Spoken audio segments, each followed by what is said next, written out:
Hi. Wow. 175 followers. That's great. Thank you so much. Thank you for liking the video, sharing, subscribing, disliking, flaming, whatever floats your boat. So there's a lot of people out there who think I'm a troll. I'm not a troll. At least I don't think I am. So yeah, you are. I don't think I'm a troll. All I want to do is to take some false or misleading things that I'm seeing in the arguments and just kind of get them out of there. Well, an argument's kind of like a piece of cake. You throw some stuff together, you make it presentable, and you try and give it to somebody. Now, I love cake. You give me a cake, I'm going to eat it.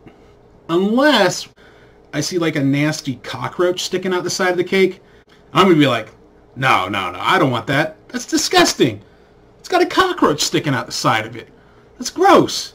So when you leave something false or misleading in your argument, anyone who catches it is going to see that. And when they point it out, a lot of people start talking about all this other stuff. Well, that's the frosting, okay?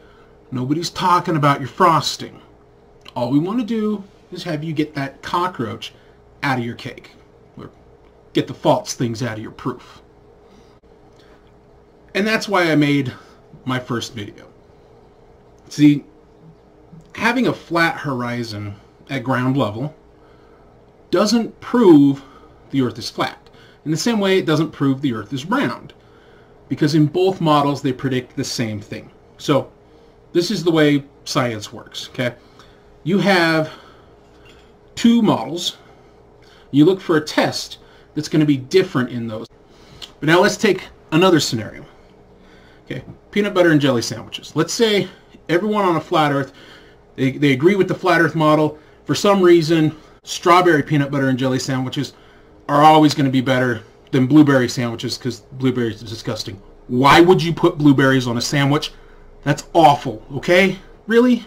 Don't do it. Anyway, globe earthers. Now let's say their model also predicts that strawberry peanut butter sandwiches are better.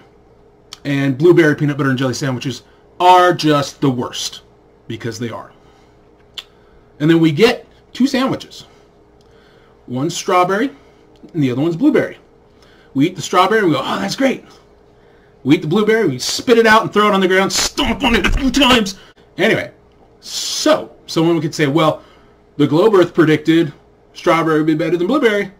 And flat earthers would say, no, our model predicted that the strawberries would be better and blueberries suck. Well, both models predicted that.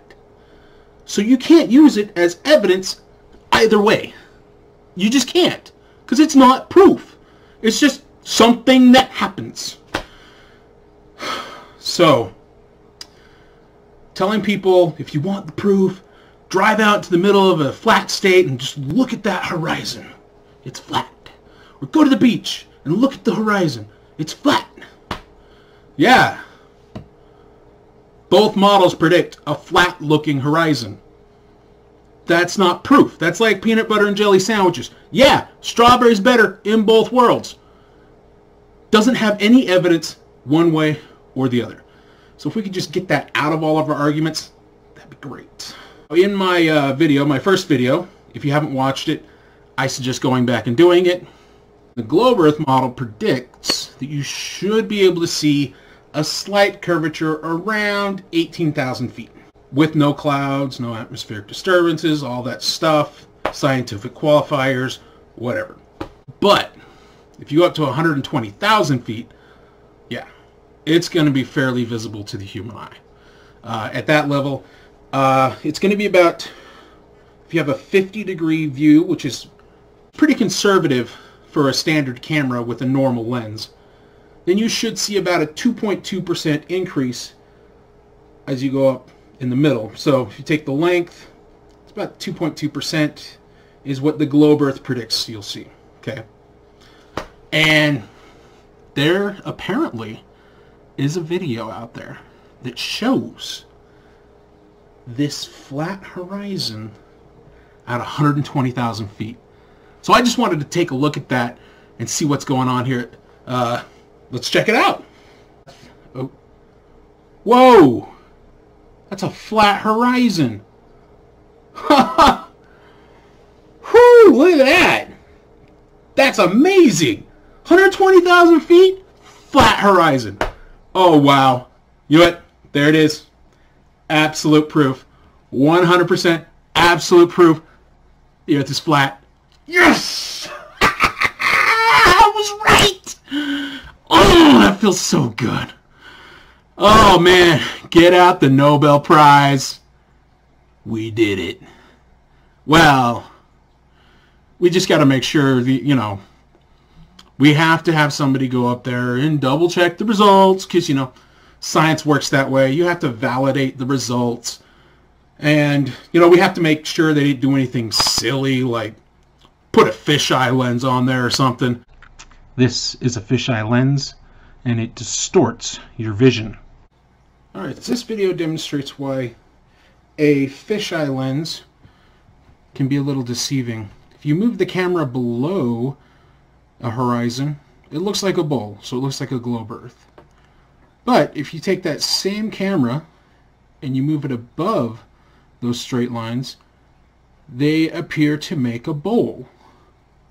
So it can't be used to prove either one.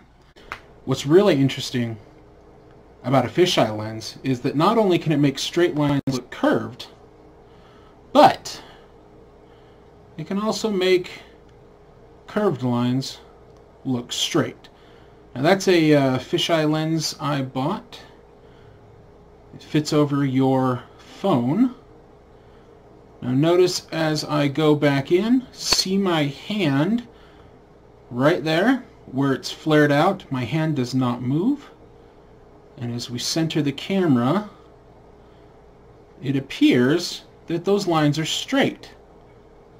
But I set my hand on the curved part, which means not only does a fisheye lens make straight lines look curved, but they make curved lines look straight. So neither side can really use a fisheye lens. Every once in a while you see some high school class launching a drone up there and it has a panoramic lens and they're like, oh, I can see the curve. No, that's a fisheye lens. So I've just shown you if it has a curve, sometimes it'll look straight. So flat earthers can't use it either because then the globe people will be like, oh, it's a fisheye lens, you made it flat. Anyway, I'm just really glad that the people who did the Little Piggy experiment didn't put a fisheye lens on there because it'd be like the peanut butter and jelly sandwich thing. It's that way in both worlds. There's no way to tell if it's a flat earth or a globe earth, and it would completely invalidate the results. I am so glad they didn't do that. Oh, look! There's a video of it falling back to Earth. Oh, that's going to be cool. Let's watch this. Okay, let's see this. Oh, there it is. There it is, the flat horizon. Whoa! That balloon just popped. Oh, are you kidding me? Look at that horizon! You guys seriously put a fisheye lens on this? What were you thinking? Ah! The entire experiment is useless now. Look at the way that horizon is flipping around. It's concave, it's convex, it looks like a ball, it looks like a ball. Why would you put a panoramic lens on there? Ah! Okay. So this whole fisheye lens thing, Lil Piggy experiment, 120,000 feet. This is a big old nasty cockroach in our cake, all right? It doesn't prove anything. All it proves is that someone somewhere made a huge mistake in judgment and set up an experiment that proves nothing. Leaving that in our proof is deceptive at best. It's not intelligent at worst. So what we need to do is we need to tell everyone who's presenting that argument. Because I gave someone a piece of cake and it had a nasty cockroach in it and I was like, hey, this guy loves that cake. You'd be like, whoa, I don't like cockroach cake. That's disgusting. Get that thing out of there. So we just need to get that out of the conversation. A lot of people are going to be like, well, what about no curved water, landing an airplane on a super spinning fast ball? No. That's the frosting, okay? I don't care about the frosting. Nobody's talking about your frosting. Get that cockroach out of your cake. Drop the Lil Piggy experiment from your arguments. 120,000 feet. If it's got a panoramic lens, we can't use it, all right?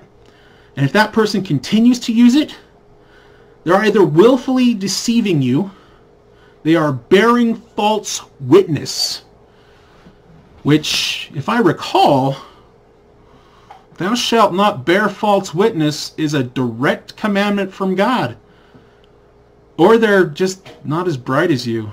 Why would you let someone who's not as smart as you lead you? I don't know. But if you're not religious, then they're deceiving you at worst. At best, they're just stupid. So let's get this out of here. Let's get rid of that Little Piggy experiment. This is why I love flat earthers. You guys are the most brilliant, intelligent, wonderful people in the world, because you can look at something and say, that's not right. That doesn't match. We can't do that. And you change your viewpoints accordingly. That's why I love you guys. You're so brilliant like that. You've got to trust your own eyes. You saw 3 flat lines. You saw me take the fisheye lens off. You saw 2 curved lines and a straight line. The middle one was straight. The top 2 were curved. You saw me put my hand there. As I put the lens back on, you could see the curve. My hand didn't move. I readjusted it. It was flat. Trust your eyes. That proves we can't trust a fish-eyed or panoramic lens. And you guys are so brilliant. I know we're just going to nip this in the bud right away. We're going to get rid of it. It's going to leave our conversation. Eventually, yeah, we're going to have to redo the experiment. I just wish somebody out there had sent up a balloon to approximately 120,000 feet that had a regular camera on there, and then would like post the entire video from beginning of launch all the way up till the balloon pops and it falls back to Earth, so we could actually get a look at what's really happening. Now, you'll know that video if it ever shows up. It'll show the